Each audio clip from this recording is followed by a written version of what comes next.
So we were dealing with the 17th verse. Yo na hrishyati, na dveshti, na shochati, na kamshati. Shubha ashubha varityagi. Bhaktiman yes same priya. All these different characteristics and attributes of a devotee should be analyzed from two different angles. One, from the standpoint of a devotee who has already reached the highest peak of perfection.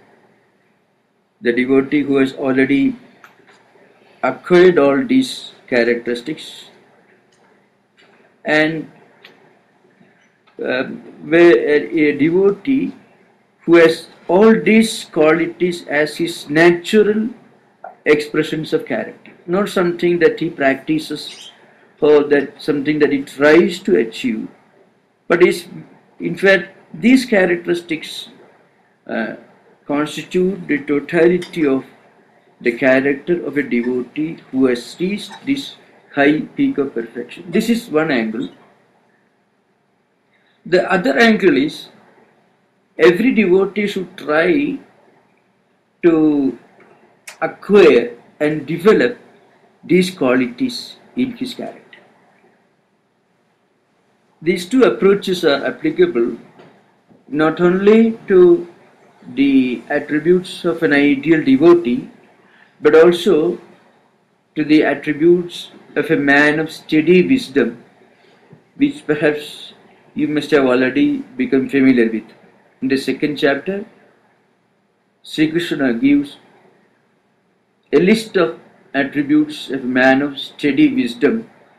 In Sanskrit, it's called Sthita Prajna, somebody whose wisdom has become fully established in that sense. Now, he never rejoices. What is the reason why he never rejoices? The idea is he never rejoices when he gets something which normally gives a lot of pleasure and joy to ordinary people who are not devotees or who are not trying to acquire these qualities, who are not spiritual aspirants. People work very hard to get fleeting objects of joy and satisfaction, and when they get those objects of joy and satisfaction, they rejoice without fully knowing that this enjoyment is transitory. It is just, in fact, every enjoyment of a fleeting object is at the middle of grief on both sides. Before you acquired that, there was grief, and there is no doubt that any fleeting object that you acquire will be lost in course of time. These are not eternal things. So on both sides, a precedent and also antecedent, there is grief. Only for a short interval there is enjoyment. And now this transitoriness of worldly objects is very obvious to this ideal devotee. So he never rejoices anything, because this should be understood in the context of the earlier one, Santushtaha Satatam Yogi. Satatam Santushtaha means he is ever content. It is impossible for him to become discontented or dissatisfied, because he has acquired something beyond which nothing exists so far as he is concerned. He has already acquired something which according to him is the highest that a man can aspire for, that is devotion. That is the reason for Santushta. The 14th verse you find one of the most important characteristics of a devotee, that he rejoices at the fact that he has started his journey, spiritual journey, and he has started reading books on devotion. So when he enters into a communication or a communion, a relationship with God, either by listening or by reading or by thinking or by meditation or doing work thinking that is God's work, then he feels a kind of inner joy. This is the contentment, santushta. That is a permanent attribute of a high devotee. It's not a fleeting, momentary experience. And that contentment becomes a permanent attitude, and it becomes the guiding philosophy of a devotee. So you can find in the lives of all great men of devotion, you find. They must have wept and they must have shed tears. Sri Ramakrishna, but that those were not tears of grief, tears of joy. You find in the devotional literature, great devotees weep and cry.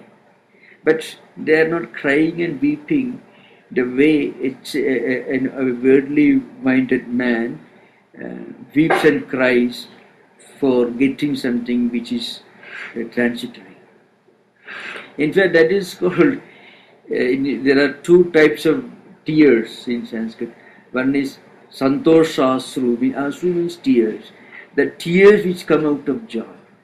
So in the Bhagavad Purana you find devotees weeping and crying when Sri Krishna departs and goes over to another place. They are also weeping and crying. But they are not miserable. It is not misery. It is not the extremely miserable condition, the wretched condition of a man who weeps and cries when he loses his money or something which he was struggling to achieve. So a total helplessness. That is the characteristic of this kind of grief of an ordinary worldly minded man. But when devotee cries and weeps, or when he feels grief because he is not able to get a vision of the Lord, there is no wretchedness, there is no misery in it. There is only, well, you cannot say it is a joy of, it is the tears of joy. No. It is not tears of joy, but those tears are not the tears of a wretched, miserable man who cries and weeps when he loses something. And then there is also the tears of joy. So all these moods, there are different moods called Navarasa, means 9 different moods associated with devotion philosophy. These have been elaborated by, remember, not devotion philosophers. One of the greatest post-Shankarite Advaitins has written one of the most immortal and one of the most well-known devotional book, that is even Madhusudana Saraswati has written the book dealing with these 9 moods of a devotee. This deal with another subject. It will be long distraction. I won't go into those details right now. So what I mean to say, the idea when you say na krishyati means he doesn't rejoice. It doesn't mean that he is always grief-stricken. He never rejoices when he gets something like a fleeting object of enjoyment, because he realizes that it is nothing compared to what he has got, the devotion, love for God. And then naturally, of course, na dveshti, he doesn't hate anyone. Hatred is not possible, as I said earlier. If a man has got the correct understanding of a compassionate God, it is not possible for him to hate anyone. People may have to keep a distance from certain people. You have to be discreet when you interact with different types of people. But it is not out of hatred, but out of your anxiety to safeguard your spiritual life. As I said, a beginner should be very careful. I quoted that sloka from Bhagavata. See, Ishware Tadadhineshu baliseshu jushutsucha prema maitri kripa upeksha yakaroti samadhyamaha means a devotee who belongs to the middle level is not the highest and is certainly not the lowest. If he reaches the highest level of devotion, then it is the same as the experience of a man of knowledge, Advaita. That is, as I read yesterday, the characteristic of Uttama Bhakta in Sanskrit. Uttama Bhakta means devotee of the highest type, a devotee of the most sublime. A devotee has reached the very peak of his spiritual devotional evolution. His character is portrayed in one well-known verse in the Bhagavad Purana. That is, Sarva Bhudeshu Pasyet Bhagavad Bhavam Atmanaha Bhudani Bhagavadi Atmani Esha Bhagavadottamaha. Bhagavadottama means a devotee who is dearest to God, a devotee to whom God is the dearest. Like he says, he sees the entire creation, all living beings in God, and he sees the manifestation of God in every living being. So he sees the whole in one, and he sees everything and everybody in the whole. Whole in part and part in one, both ways. He sees the presence of God in every living being, and he finds that all living beings are residing in God. And this is so he himself is different from, he experiences a kind of non-distinction, non-difference from the entire creation. Not only human beings, the entire creation. This is the highest state of a devotee. In this Purana, there is an interesting episode. A great emperor, a king, his name is Shibi. Once 9 great sages visit him. 9 great sages. They call Nava Yogi. Yogi means man of wisdom. Nava means 9. The list is given: Kavir Harir Andariksha Prabuddha Pipalayana Avihotroda Demilo Chamasa Karabhajana. The name very difficult to pronounce. So if you anglicize, the name will be totally unintelligible. So the idea, 9 great sages happened to visit a king in his palace in ancient times. Then the king puts a number of questions to this sage, 9 questions. And each sage takes up 1 question. The third sage's name is Antariksha. So this king asks him, what are the characteristics of devotees of God? Then this sage says, first he outlines in brief the characteristics of the highest devotee. In brief, it is this: the highest devotee is in fact experiencing the highest knowledge, highest Advaita experience, as we say. Why? Because in non-dualism, the entire creation, everything is an expression of the one supreme reality. It's called Atman in the technical language. You can say God, the impersonal principle, the divine consciousness. The divine consciousness. It is the indweller in every living being. It is omnipresent, all-pervading. Now one may argue, if you say God is immanent, he can be interpreted as what is called pantheism. And if you say God is all-pervading, then you may equate God with nature, phenomenal world. Then it will be called pantheism, where nature is equated with God. But then the Vedantic texts say it is transcendental also. To the immanent, omnipresent, all pervading, and also transcendent. Now, if a great man of wisdom who practices non-dualism reaches the experience level, he experiences his oneness with the entire creation. And according to Swami Vivekananda, this experience is the highest foundation for true morality. In the practical Vedanta, Swamiji says, the infinite oneness of the soul is the eternal sanction of all morality, all ethics, all good actions. Now, any other idea of the supreme principle of God which falls short of this highest, absolute, omnipresent, transcendent, immanent principle, any other idea of monotheistic God, any other idea, the morality is built on the foundation of either God's love or our fear of God.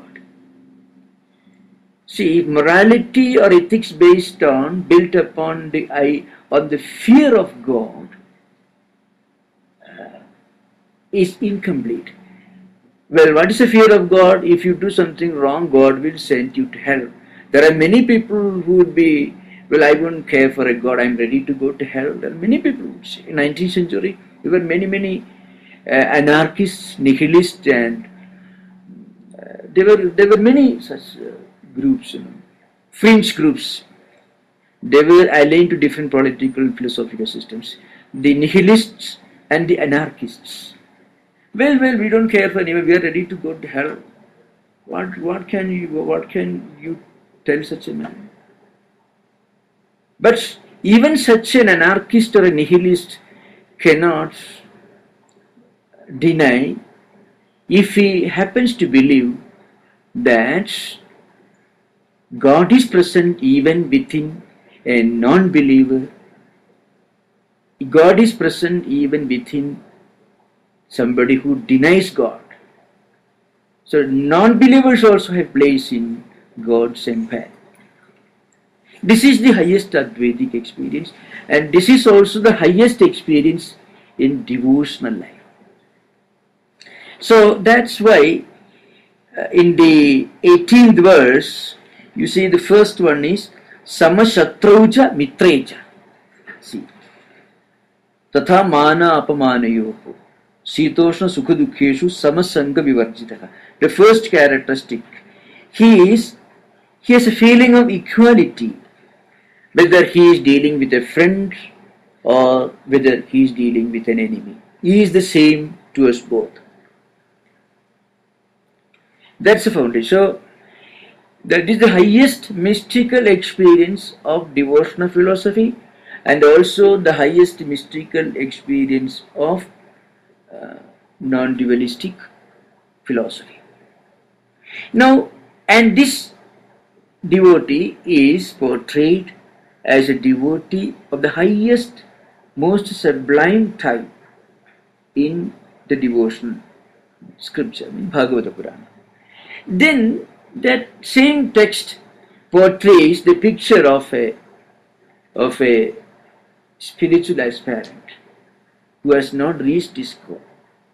The highest devotee is one for whom these characteristics are the natural expressions of his character. He need not make an effort to display or practice these virtues. They are the natural expressions of his character. Now, a devotee who has not reached that level, but who has already started his journey, is already a pilgrim on the path to God. He has to be careful. So I already quoted, such a devotee will naturally have the highest devotion to God, and he will have an attitude of friendliness towards other devotees of God.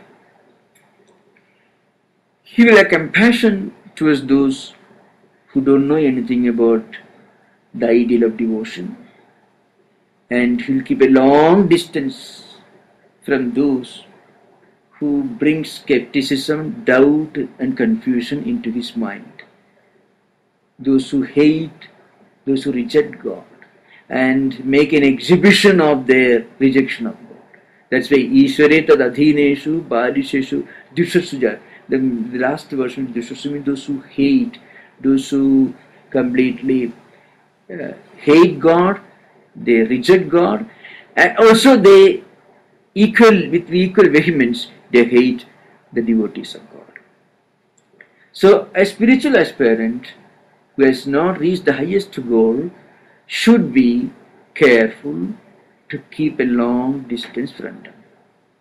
The highest devotee can transform, convert even an atheist, a skeptic, into the path of devotion. But an ordinary spiritual aspirant cannot do that. As I said earlier, he will be converted into the other man's skepticism and doubt. He will start doubting the existence of God. So that is very great. It's a great danger, a great risk. So he should keep a distance. And of course, interestingly, to complete the picture, the same text gives you a picture of a devotee, and one should of a peculiar type. One should do his best to avoid becoming a devotee of that type. Archayam eva haraye pujam cha shraddhaye khade nacha tad bhakteshu cha anneshu yah karoti sa prakritaha. This is the Sanskrit verse. I want to quote this original verse because otherwise you will think it is a freelance interpretation of some free interaction and something. So this is based on the authentic devotional scriptures written millennia, several centuries or thousands of years back. So this verse says, Archayam eva hariye pujam shraddhaye. The idea is this. The context, in fact, the idea is taken from the context of Hindu traditional ritualistic worship. Every day you get up at 6 o'clock or 4 o'clock in the morning, you go to a temple, place of worship, you spend a fixed number of hours meditating, puja, reading, and then come back, highly regimented, kind of highly mechanical type of devotion. Now the problem with this kind of mechanical devotion is, it may stop there. In fact, it is better than never thinking of God. It is better than living the life of a brute.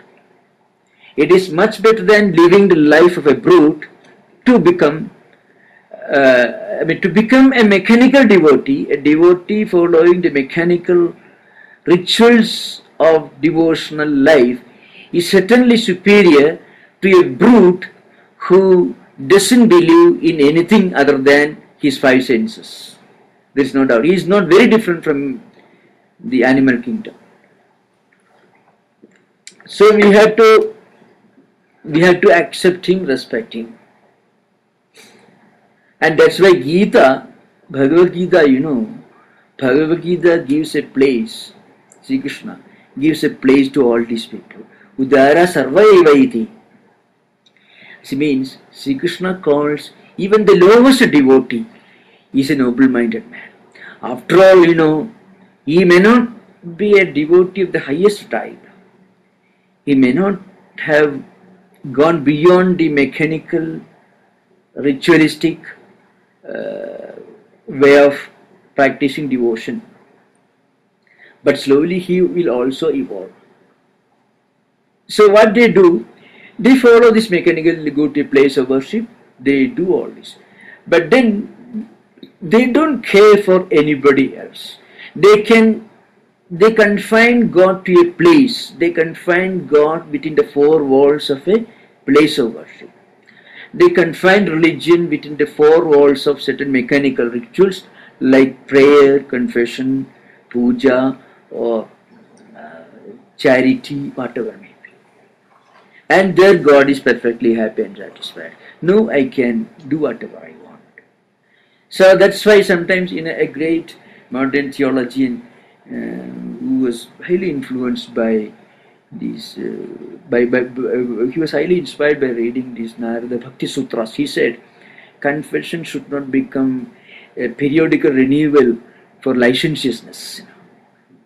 So once a week you go there and then you get your license renewed for the next 6 days. Now, a very great theologian. Now the point is, and such mechanical devotion, though it's better than living the life of a brute, has got one serious limitation.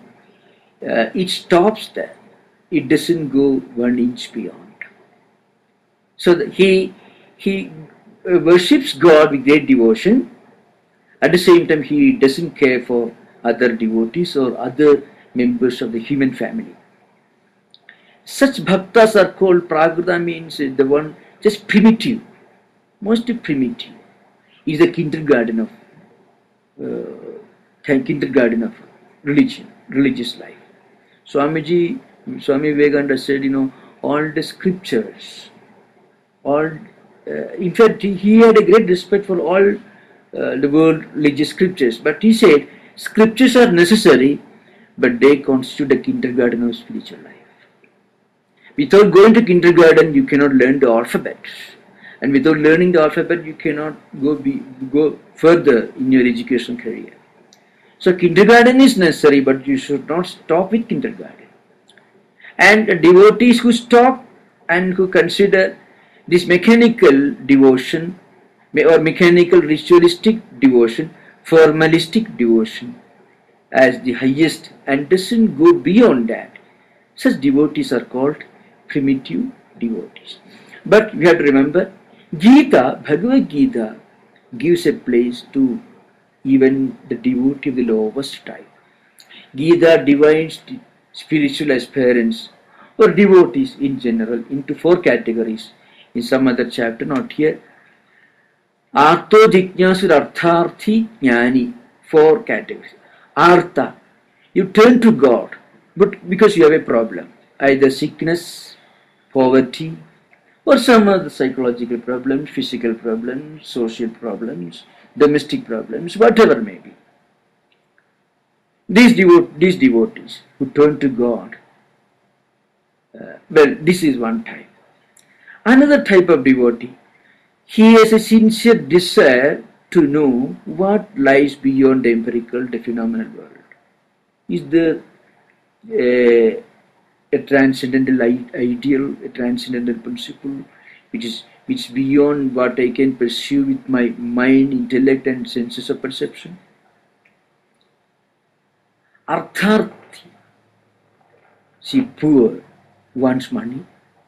Well, if you extend the meaning, people who want job, who want status, who want promotion, who want success in business or professional life, they also turn to God.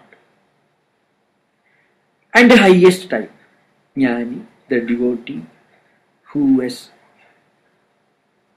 already evolved into the devotee of the highest type, who has already acquired the true genuine knowledge of God.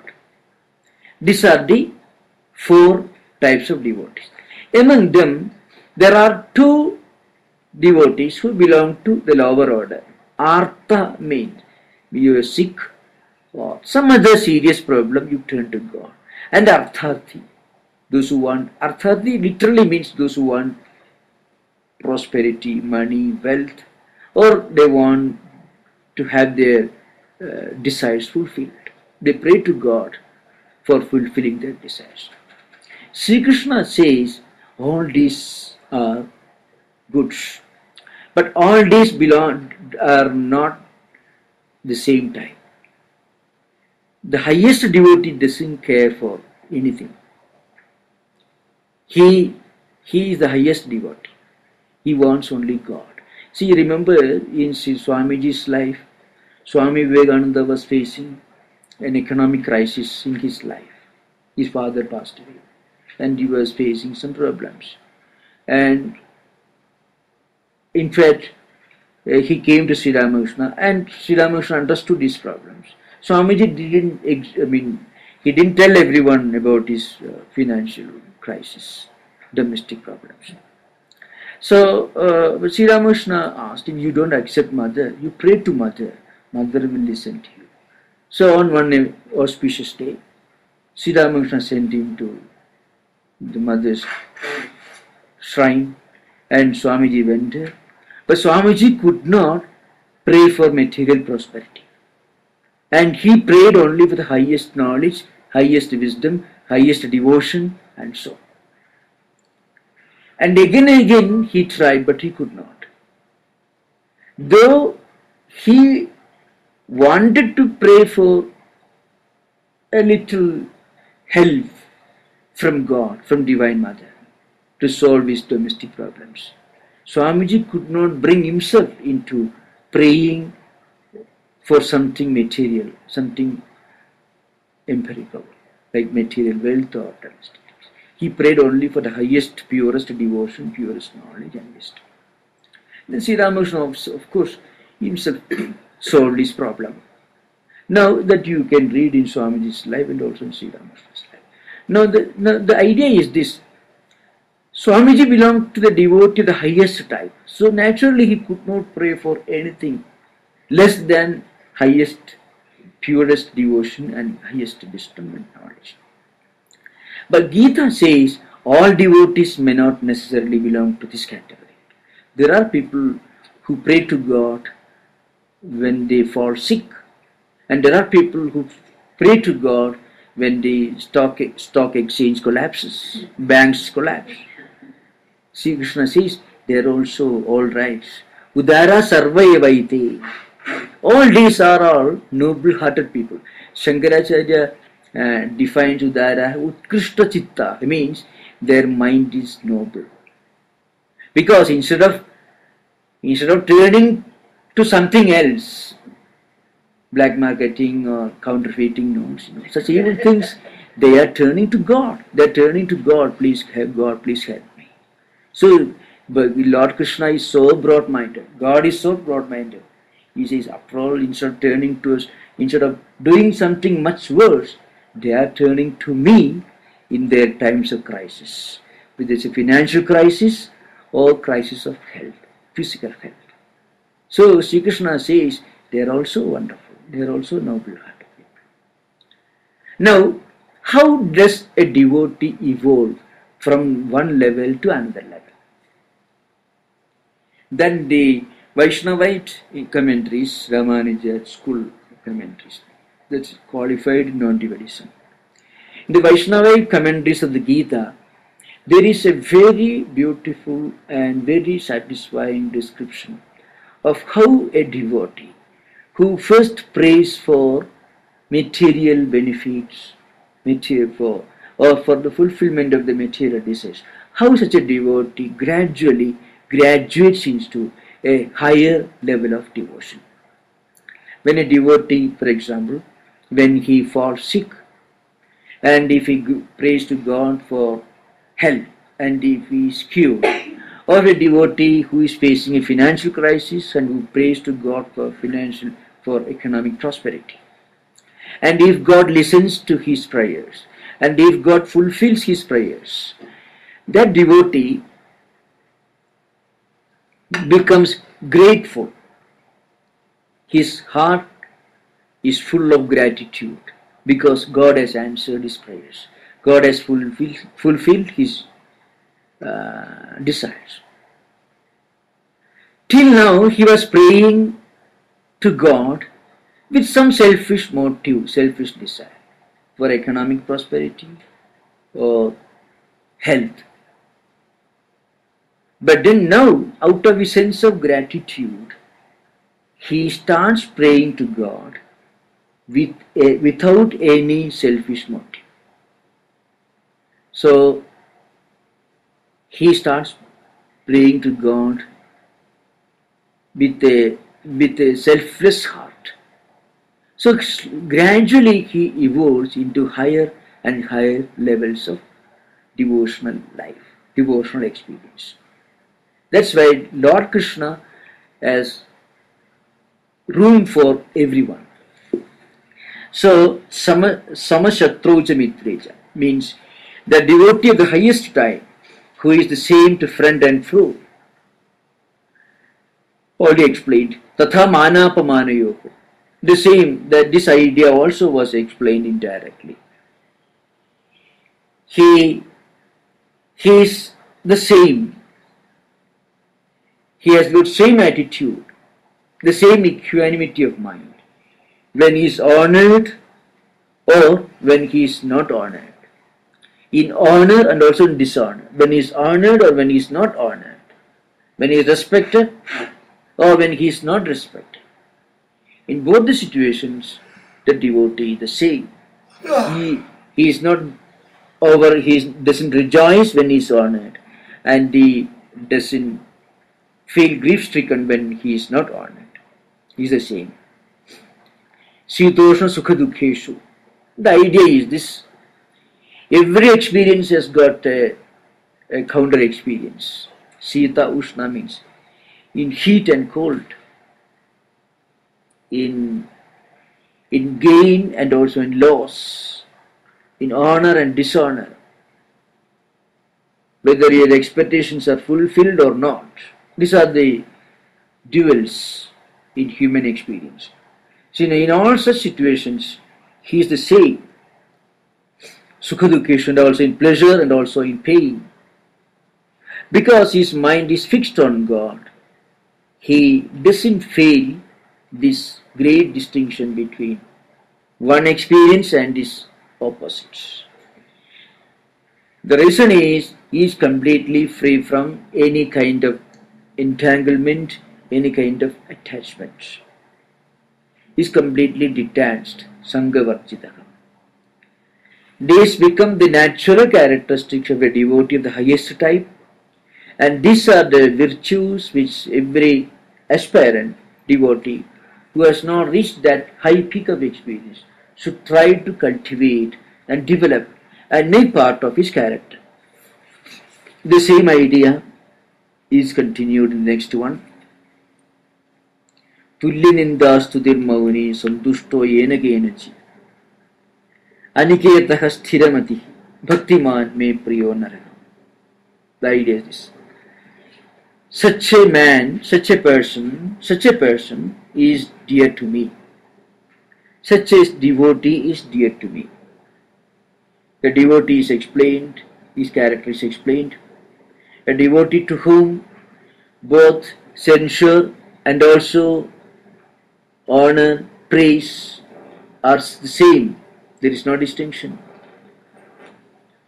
And the devotee who is thoughtful, who is introspective in character, because any spiritual practice will make you a little introspective. It is not a kind of withdrawal symptom. It makes you a bit thoughtful. You are able to see a little beyond the present, beyond what the senses bring to you, beyond what the senses reveal to you in the immediate present. In fact, that is one sign of any spiritual aspirant. He may also be very active, jubilant, all that, cheerful. But he will have the ability to see a little beyond the present. He can see a little deeper into the nature of things. And that makes him Mauni. Mauni here means silent. Mauna actually is not, silence is not a physical silence. One can be physically silent without speaking a word, but it will be terrible, suffering from terrible conflicts, problems, everything. That is not silence. So the word Mauna, it's translated into silence in the English, but the English word silence doesn't fully convey what the Sanskrit word Mauna actually conveys. So Mananath Mauni. Manana actually means introspection, deep introspection. To see deeper into nature of things, into the nature of things. That is called Mauni. And that is the real. Such a man may naturally be silent. But all silent men are not Maunis. As I said, in fact, in many psychiatric problems, the patient will be silent, but he will be facing a lot of phobias, fear, irrational fear, obsessions, conflicts, and so many. So, on the other hand, a spiritually highly evolved man, he may be making a speech, he may be actively involved in a work, but he will be deeply thoughtful. So the real meaning of this word Mauni that you find in Sanskrit, it goes much deeper than what the word silence or silence conveys. That's the point. It comes out of a natural characteristic of going deeper into the nature of things through the process of introspection. So he's silent, and again, Santushto yena kenachi. See, Santushto means he's satisfied, he's contented, and he's pleased with whatever comes. It is not any kind of complacency or indifference to things, but rather he is not attached to anything in particular. That attitude makes him contented. Not that he doesn't work for anything. See, all the great spiritual personalities, they are being tremendous workers. That's one point you have to remember. You can, in the entire history of spiritual literature, you never come across a single spiritual person who has not worked very hard, not only intellectually, physically, worked very hard, instructing people, teaching people, traveling, writing books, speaking to people. All this involve not only intellectual but even physical labor, much more than any average man can think of. But then they were embodiments of all these characteristics. And once K.M. Mushifi is a famous constitutional specialist, one of the freedom fighters of India, a very close friend of Mahatma Gandhi, and he is a founder of one international cultural organization. It's called Bharatiya Vidya Bhavan. It has got branches in Chicago, New York, all over the world. He, in one of his speeches, makes a very grand statement. What the great Shankara achieved in the short lifespan of 32 years, the British Empire could not undo in 190 years. Now, unless you know a bit of Indian history, you won't be able to appreciate this point. British Empire started in 1757, Battle of Plassey, and it came to an end in 1947, Indian independence, 1947, 190 years. And Shankara lived for 32 years. And this Shankaracharya, within a short span of time, traveled 4 times all over Indian subcontinent, today's Pakistan, Burma, all included. And again, he traveled 4 times. He wrote the most wonderful philosophical treatises in Sanskrit language, wrote the most sublime spiritual poetry, no less than 38 books, 38 devotional poems, and a large number of highly intricate philosophical works, which it will take your whole lifetime to study properly, or to make an attempt to study properly. And he, in fact, he himself established no less than some 80 or 90 temples all over India, right from extreme Himalayas to the southern tip of India. And again, he organized 10 orders of monastics, mendicants, and gave rules and regulations what they should do, what they should study, and established 4 great centers in 4 corners of the country, all within 32 years. And this Shankaracharya said, Jnana karmano virodham parvatavat akampyam. The distinction, the difference between selfish action and knowledge is as unshakable as the mountain itself. This means mean the distinction, the difference between absolute knowledge and selfish action. Karma means selfish action is as unshakable as the mountain itself. And British Empire tried to uproot this Vedantic tradition from India for 190 years. In many ways.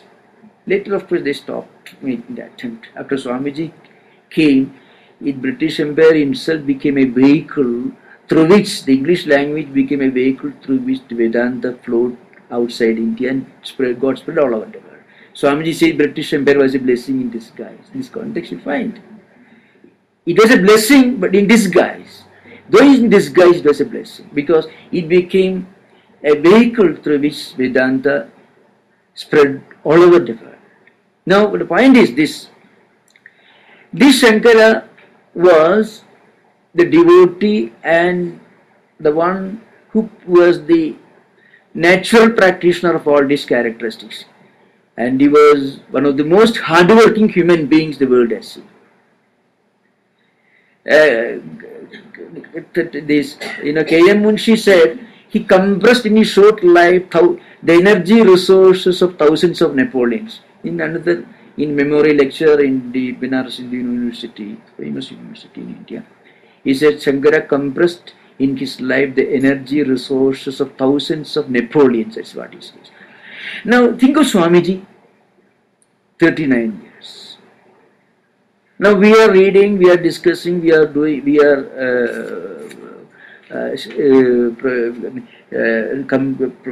conducting this retreat because Swamiji worked, and Swamiji was a grand practitioner of highest Vedanta. So what I mean to say, and all these characteristics were natural to him. That's why he could not pray for anything less than the highest knowledge and highest devotion when he went to the temple. So we have to remember such words you find here. Tullinindas Tudir Mauni, that means you don't care whether somebody praise you, somebody censure you, you are silent, and then you are content, you are satisfied with whatever comes, you are steady minded, and then you don't undertake anything all of a sudden, you don't have a sense of egoism. These are the natural characteristics of all these great spiritual personalities, and they have worked much harder than any other normal workaholic company executives that you can think of. So what I mean to say, when you read all these, sometimes we may be deluded into thinking that the highest devotion or the highest wisdom is a kind of withdrawing from all active dynamic work and then spending all the time in introspection. A word like Mauni. This Mauni, Swamiji was a Mauni, and he was one of the hardest working men the world has seen in modern times. So it doesn't and should not make you inactive. That's the idea behind. And then Aniketaka. So Aniketa means the only home of God is, the only home of devotee is God. In fact, devotion, the absolute highest devotion is a kind of homecoming. The highest spiritual experience, either in non-dualism or in devotional life, is a kind of returning to one's own natural home. So, yesterday you say, Manon, Nije, Niketane, going to your own home. What is your own home? Your own home is God's. Idea. So, here it is stated, this highest devotee is homeless. And Niketa means homeless. He doesn't have any home other than God. That's idea. Homeless. And Niketa literally means homeless. Because such a devotee for whom the whole world is home, or there is no home for him. If somebody tells you, where is your home? And if he says, the whole world is home, either you think there is something wrong with his head, he is an abnormal man, or he is a homeless wanderer. But in spiritual life or in devotional life, Aniketa means a person, a devotee, for whom or who considers God as his only home. That is the idea behind it. Sthiramati, and then he is steady-minded, naturally. All the good characteristics we have already described will portray the man who is naturally steady-minded. And then he is full of devotion. Such a devotee is dear to me. He is the highest devotee.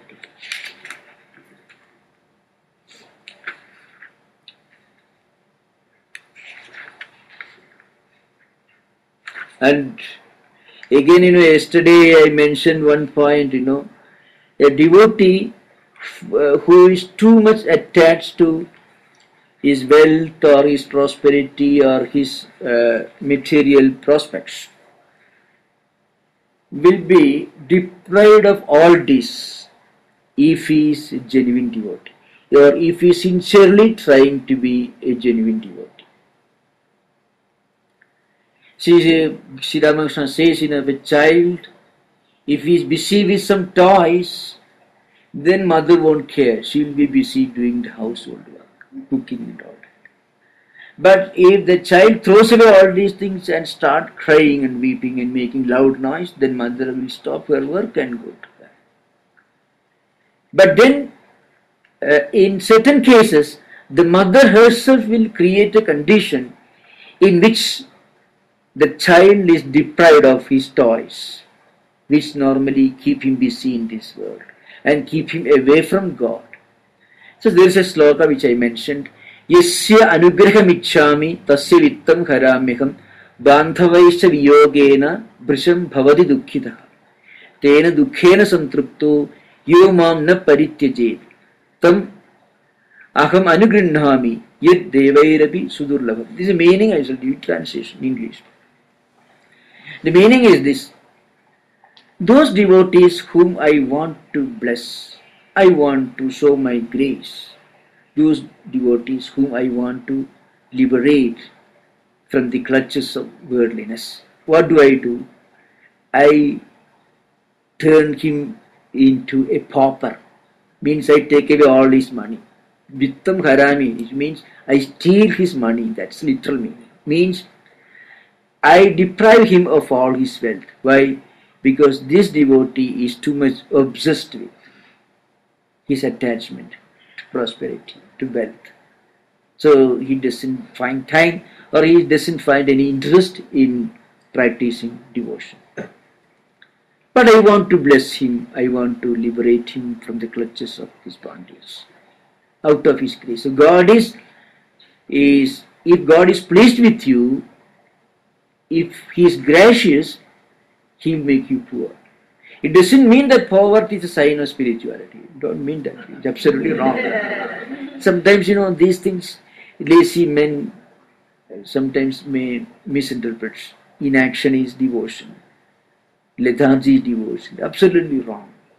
There is always a scope for misinterpretation when we speak of the highest spiritual ideas. Wrong men look upon them from their angle. So they misinterpret. So if you can find this in, yesterday I mentioned the story of the great emperor, Jadabharata.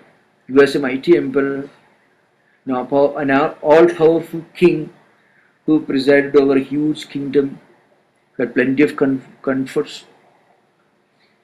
And one day, due to some domestic problems, he simply left his home, went to a hermitage, stayed there, and all the story, Then he spent all his lifetime in devotional practices. Unfortunately, he got attached to a small deer. Out of compassion, he saved that deer from death and gave him food and fodder every day. The man was very old. So as you grow a cat or a dog, this deer also grew in the hermitage. And the old king used to feed this deer, small. So his compassion made him save the deer from his certain death. And while dying, he was looking at it here. Oh, any time now, who will give him food? Some lion or some wild animals will come and attack and kill him. So what will happen? Who will protect him? With this thought, he breathed his last. He died. And in the next life, he was born as a deer. But he remembered, because he was a great devotee, he remembered. Great devotees could, if they want, recollect their past. And the past memories sometimes will help them to reinforce their devotional life. And then in the next life, he was born as a deer, but he remembered his past, and he knew the danger of any interaction with the world. So he kept quiet. He stayed only the hermit, didn't go out anywhere, and he passed away thinking of God. And in the next life, that deer was born as a great devotee, as a great man of wisdom, as a great avatar. This is the story. So, the idea is this: the highest devotee will be always helped by God, and sometimes that help can take the form of some unpleasant event in the domestic life of devotees. Then what happens? He may be deprived of all his friends and also relations, because his attachment towards his children or relatives sometimes can become an obstacle in spiritual life. So God will sometimes make him understand that though family relationship is sacred and good, it should not stand in the way of one's devotional life. So devotion to God and family relationship should go together. Sri Ramakrishna says, you do all the work in the world.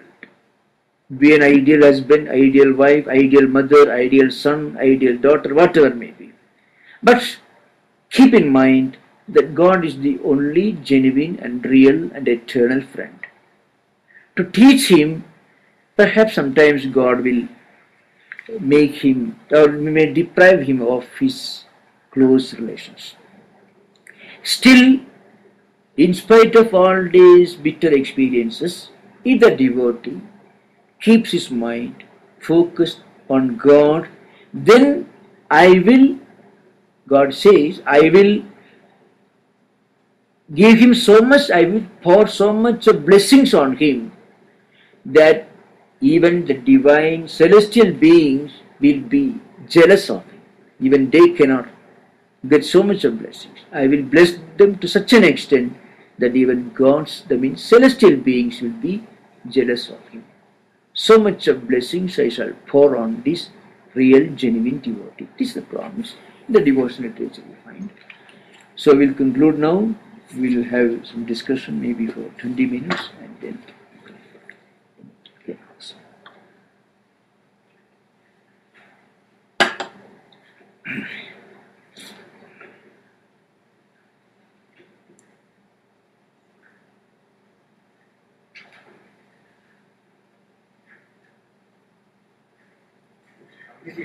Listening to all this discussion about the knowledge of from where this idea comes that mother stands guard at the door of knowledge to Brahman, and without appreciating her, nobody can get. How this idea comes? No, it is in the Shanta Tantric tradition. This, in fact, in all these traditions, at the highest experience level, the experience is the same. But in all the Vaishnava, Shakta, Shaiva tradition, mostly in these three traditions, this is common. They elevate their individual deity to the supreme. Yesterday, Swamiji mentioned the point, there is a kind of spiritual democracy. As you said. So, in India, what happened was, there were so many types of faiths, religious faith systems and ways of practices. Shankaracharya organized all this into 6 systems. That is Shakta, the worship of Shakti; Shaiva, the worship of Shiva; Kaumara, the worship of Subramanya or Skanda; and Ganapatya, the worship of Ganesha; and then this Saurya, the worship of Surya; and Vishnu, the worship by Vaishnavas projected Vishnu as the supreme deity. So there were hundreds of sectarian groups in India, cults. Shankaracharya organized all of them under 6 categories. Of these 6, 3 are very important, very popular, with largest following: the Vaishnava, Shaiva, and Shakta.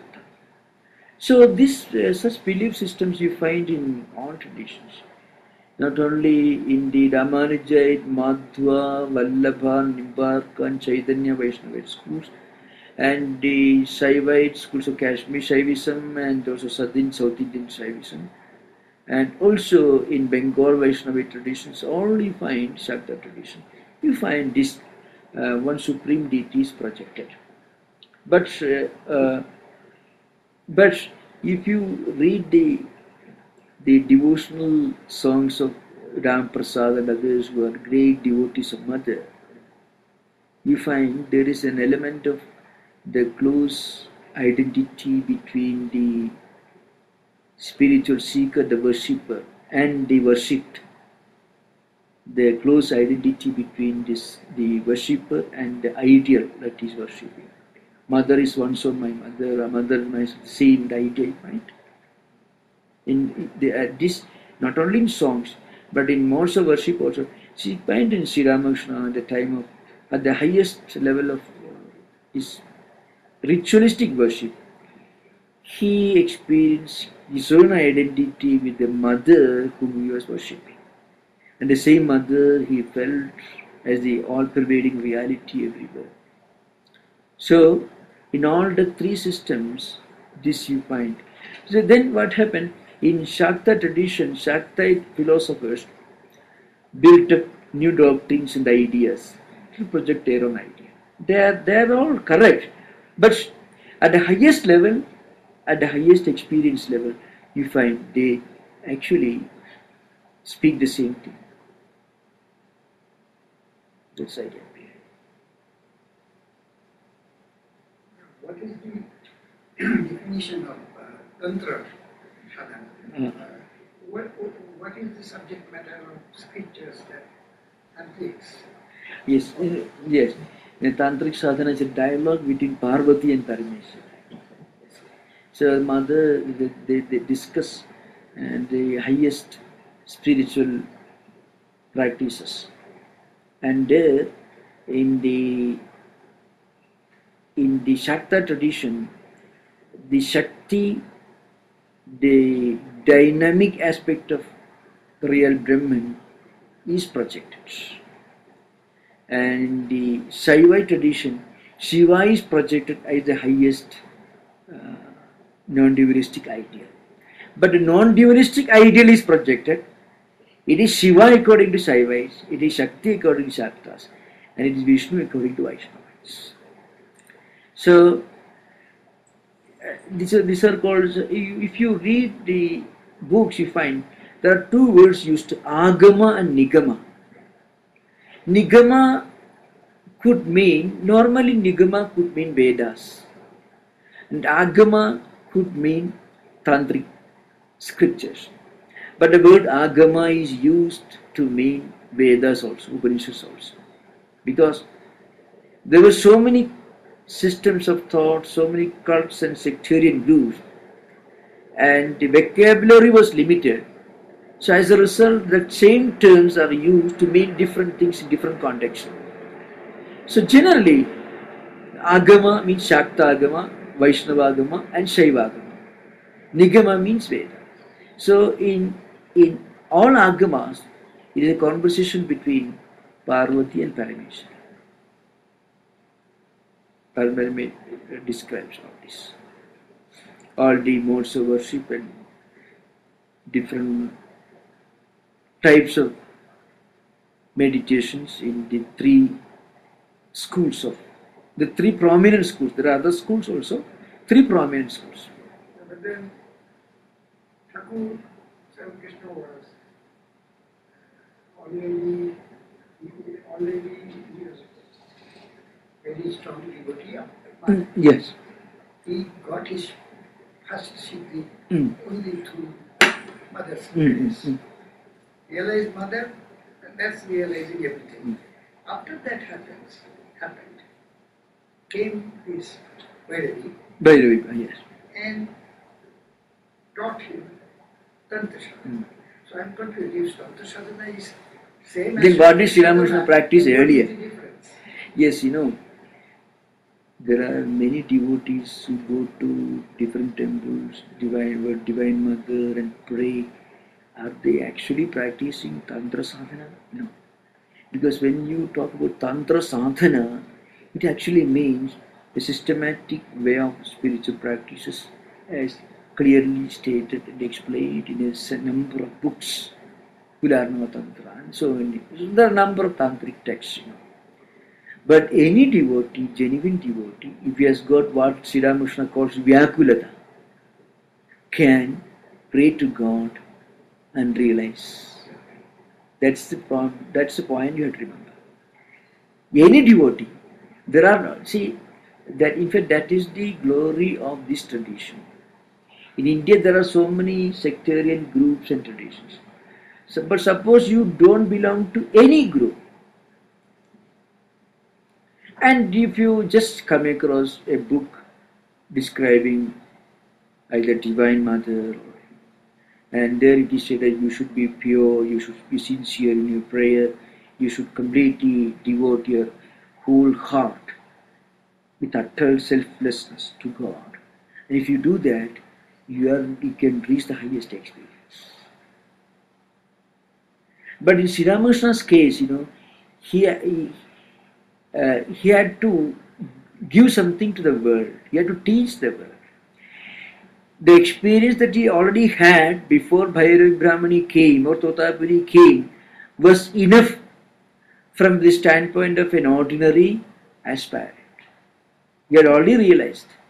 But he had to go through all these disciplines because he had to teach and establish the harmony of all the different practices. In fact, that was the one work which Sri Ramakrishna did. He practiced all this and then taught that all these lead to the same goal. So if you read Sri Ramakrishna's life, you find that he practiced Christianity, he practiced Islam and all that. We must have a very broad Vedantic outlook to understand and appreciate Sri Ramakrishna's practice of all these religions.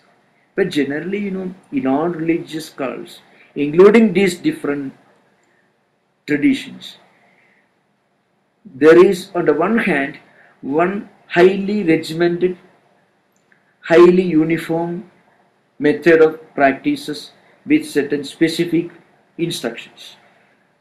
Then, on the other hand, any genuine devotee, no matter which background he belongs to, if he is sincere and honest and pure, and if he has got what Sri Ramakrishna calls Vyakulata, sincere earnestness, he can pray to God.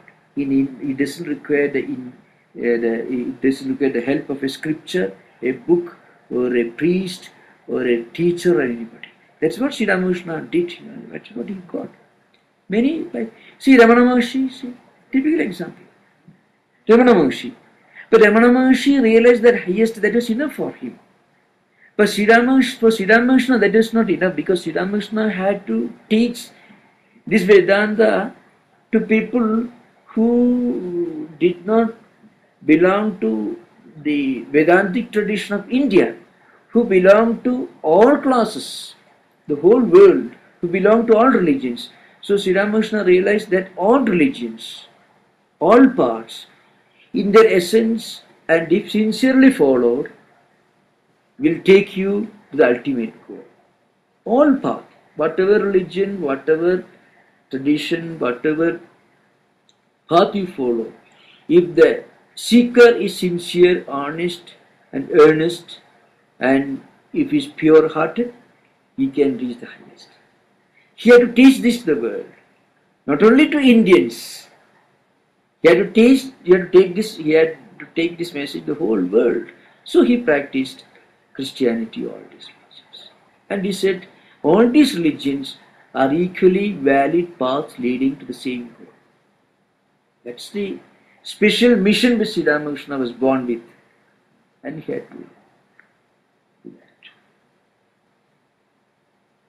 You can find among Sri Ramakrishna's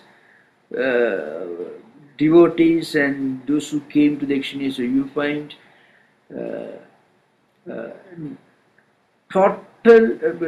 totally unconventional non-believers. Even the doctor who treated him, he was not a conventional believer. Keshav Chandra Sen never went to the mother temple and did pranam. Straight away he went to Sri Ramakrishna's room and started dialogue. You find it. Is it not so? In the beginning he didn't go down to the temple. In the beginning, you remember? Brahma Samaj people? Straight away went to Sri Ramakrishna. Later he became a great devotee. Keshav Chandra became a great devotee of mother. But his father and grandfather, That's they true. were devotees. They were, but not he. But in those days, parents could not exert their influence on their children. Keshav was some kind of a revolutionary. And you won't get... Even Swami Vivekananda once scolded one of his own brother disciples. He is Brahma Samaj, you should not bow down before an image. Why do you do that? Just imagine. Then Sri Ramakrishna scolded. Why did you scold young man who... See? But later all of them became great devotees. All of them became great devotees. And the Keshav was he was highly inspired by the Unitarian Church. The Universalism and Universalism. He was, in fact, in the Brahma Samaj symbol, you find it is highly influenced by Unitarian symbol, church symbol. Keshav Samadhi is there. It is very similar to Unitarian church symbol. So, Sri Ramakrishna accepted all of it. He didn't reject anyone or anything. And to make this message genuine, he had himself to practice all this. Then only he can say with authority, all paths lead to same goal. It's not so. I hope you understand why. You yourself don't practice, do it. You cannot teach others. Yes. So he did everything. All this he did. He said all religions are true. Now, even if you realize it, still to be a genuine teacher, you have to go through it. That's the point. You may have the highest spiritual experience, but to teach others at the intellectual level, you need logic, you need comparative religion, comparative philosophy, the knowledge of the modern branches of learning, all that you need. Swamiji had. So he took it there. Broader world. No, I think we should not be kind of a dialogue between us. Now, any other questions from anyone? Any? If no one has got anything to discuss, then you can continue with us. We have got 10 minutes, 5 minutes more. I am not a big devotee. No. Trying to do something bad. At least some effect, one effect I can tell you that I had. That has been on me by being a Ramakrishnaite. Yeah. I was raised in a missionary school from 4th grade to 8th school. And we would compulsorily from every day Bible and different Christian religious books, all before ex-acharya and everything we did. But I went to churches also a few times, but I could never have that respect for Jesus. All the time I had in my mind, but after coming to study this and being a devotee of Sri Ramakrishna, I have placed a big picture of Jesus in our worshipping the others. And I have absolutely all the respect for Jesus and his teachings, which came later on, not during my 7 years in a missionary school. It happens, because sometimes they present Jesus just as a historical event with all the cultural baggage of faith systems, the traditional Hebraic stock beliefs and concepts and all that. That sometimes will put you off. But when you read the Gospel, when you read, you find Sri Ramakrishna presents Jesus as a very humane, very universal spiritual symbol. But that's not the way Jesus is portrayed in the traditional church pulpits. That's true. I'm also actually coming from a place where there's a large number of, not Christian population, but number of churches and Christian missionary seminary institutions. So very often this is the problem. So how we present the spiritual version, and of course a little bit of history is involved. When Constantine became a Christian, Constantine accepted Christianity in 301 AD, 301 AD, around that time. What really happened was, much of the old Christian teachings of the early fathers was lost, or rather they were given a Romanized interpretation. Instead of Christianizing Romans, Christianity somehow got Romanized. And so you find all these